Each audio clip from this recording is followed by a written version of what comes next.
ছাত্র জনতার প্রাণের বিনিময়ে বাংলাদেশে এক নবযাত্রার সূচনা হলেও এখনও শোক কাটেনি শহীদ পরিবারের সদস্যদের। নরসিংদীতে কেউ হারিয়েছেন নারী ছেঁড়া ধন, আবার একমাত্র উপার্জনক্ষম ব্যক্তিকে হারিয়ে দিশেহারা গোটা পরিবার। বিচারে ধীরগতির পাশাপাশি জুলাই ঘোষণাপত্র নিয়েও আছে উৎকণ্ঠা।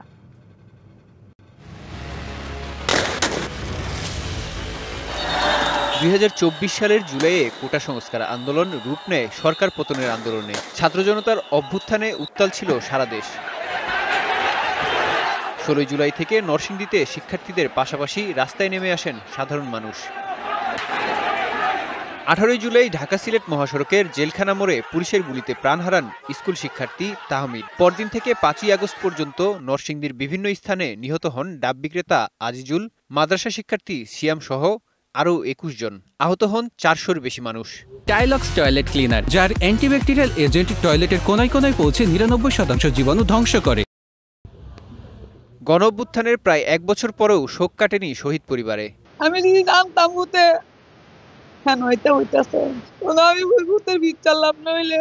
গুলি গেছে ১৯ তারিখ, মৃত্যু হয়েছে ২২ তারিখ দিন গিয়ে রাত্রে ১টা বাজে। আমার ছেলে না, আরো শত শত মানুষ মারা গেছে। সবার লিগে আমরা দোয়া করব। এতদিনেও মেলেনি জুলাই ঘোষণাপত্র, আছে বিচারে ধীরগতির অভিযোগ। সরকার তো বিচারের কিছুই করতেছে না। আমরা কি নিয়ে সান্ত্বনা পাবো? টাকা দিবে সরকার, পয়সা দিবে, আমার সন্তান তো দিতে পারবে না, তো বিচার তো হইতেছি না। জেলা প্রশাসক বলছেন, সাধ্যমতো শহীদ পরিবারের খোঁজ খবর নেওয়ার পাশাপাশি দেয়া হচ্ছে প্রয়োজনীয় সহায়তা।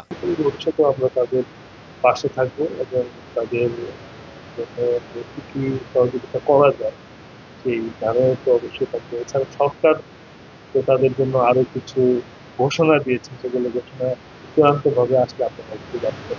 দ্রুত জুলাই ঘোষণাপত্র বাস্তবায়নের মাধ্যমে শহীদদের আত্মত্যাগের প্রতিফলন ঘটবে বলে প্রত্যাশা শহীদ পরিবারের। DBC news desk.